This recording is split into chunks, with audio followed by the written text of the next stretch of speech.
இன்றைக்கி நம்ம mushroom gravy தான் செய்ய போகிறோம். பாருங்கள் ஃப்ரெண்ட்ஸ், அதுக்கு தேவையான பொருள் உடச்சிக்கடல, முந்திரி பருப்பு, 2 பெரிய பெரிய தக்காளி 2 எடுத்துங்க, வெங்காயம் 2 பெருசாக எடுத்துக்கங்க, ஒரு மூடி தேங்காய் எடுத்துங்க, ஒரு பாக்கெட் மஷ்ரூம் எடுத்துக்கங்க. சரிங்களா?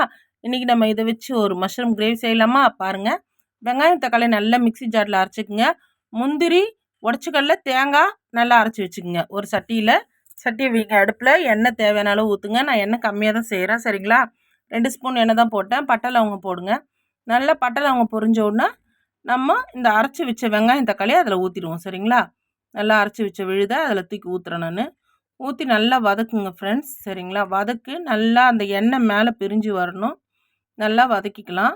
வதக்குனா அந்த வதக்குனா பச்சை வாசனைலாம் போயிடும். கூட இஞ்சி பூண்டு போட்டுக்குங்க. சரிங்களா? அதை அரைக்கிறதுலையே இஞ்சி பூண்டு போட்டு அரைச்சிருக்கேன் நான். பாருங்கள், மேலே எண்ணெய் சுருண்டு வருது. உப்பு போடுறேன். உப்பு போட்டு கொஞ்சம் கிண்டி விடுங்க. அதுக்கப்புறம் நம்ம தேவையான மசாலாவும் போட்டுருவோம். சரிங்களா? பாருங்கள், நல்லா சுருண்டு வருது. கருவேப்பிலையும் போட்டேன். கருவேப்பிலையும் போட்டு நல்லா வதக்குறேன் நான். இப்போது நம்ம காஞ்ச மிளகா பொடி போடுறோம். பாருங்கள், காஞ்ச மிளகா பொடி 1.5 ஸ்பூன் போடுறேன் நான். சின்ன ஸ்பூனில், ரொம்ப காரம் நாங்கள் சாப்பிட மாட்டோம். தனியாத்தூள் 1 ஸ்பூன் போடுறேன். அதுக்கப்புறம் கொஞ்சம் கரம் மசாலா போடுறேன். சரிங்களா ஃப்ரெண்ட்ஸ்? பாருங்கள், இவ்வளோ தான் இதுக்கு தேவையான மசாலா. நான் ஒரு மஷ்ரூம்க்கு அரிஞ்சு வச்சுருக்கேன். அதுக்கு கூட வீட்டில் ஒரு சின்ன உருளைக்கிழங்கு இருந்தது, அதையும் சேர்த்து கட் பண்ணி போட்டிருக்கேன். பாருங்கள், இந்த வெங்காயம் தக்காளி வதக்கிடுச்சு, மசாலாவும் வதங்கிடுச்சு. இப்போ இந்த மஷ்ரூமில் இதை கொட்டி நம்ம நல்லா வதக்குவோம். சரிங்களா?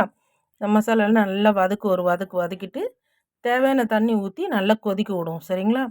பாருங்கள், நல்லா வதக்குறேன் நான். போட்டு நல்லா வதக்கி எடுங்க. நல்லா இந்த ஏற்கனவே வெங்காயம்லாம் நல்லா வதங்கிடுச்சு. இதையும் போட்டு வதக்குவோம். வதக்கிட்டு தேவையான அளவு தண்ணி ஊற்றுவோம். சரிங்களா? ஒரு 5 நிமிஷம் அந்த தண்ணி விடுது பாருங்கள். இப்போது நம்ம தண்ணி ஊற்றுவோம். தண்ணி ஊற்றி நல்லா தேவையான அளவு தண்ணி போடுங்க. உப்பு கரெக்டாக இருக்கான்னு பார்த்து ஒரு 5 நிமிஷம் மூடி வச்சுருங்க. சரிங்களா? நல்லா மூடி வச்சிட்ட பிறகு இப்போது நம்ம ஒரு 10 நிமிஷம் ஆயிடுச்சு, எடுக்கலாம். இந்த முந்திரி தேங்காய் உடச்சிக்கல்ல அரைச்சி வச்சுருக்கேன், அதை நான் ஊற்றுறேன். சரிங்களா?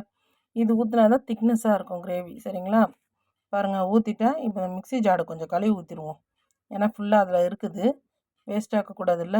அதனால் அதையும் கொஞ்சம் கழுவி ஊற்றிடலாம். இப்போ நம்ம கிண்டி பார்த்து உப்பு கரெக்டாக இருக்கா பாருங்கள். இருந்ததுன்னா ஒரு 5 நிமிஷம் மூடி வச்சுட்டு கொஞ்சம் கொத்தமல்லி போட்டு இறக்கிடுங்க. சரிங்களா? பாருங்கள், ரெடி ஆயிடுச்சு மஷ்ரூம் கிரேவி. நீங்கள் செஞ்சு பாருங்கள், இது எப்படி இருக்குன்னு எங்களுக்கு கமெண்ட் பண்ணுங்கள் ஃப்ரெண்ட்ஸ். இது செம்ம டேஸ்ட்டாக இருக்கும். சப்பாத்தி, இட்லி, தோசை.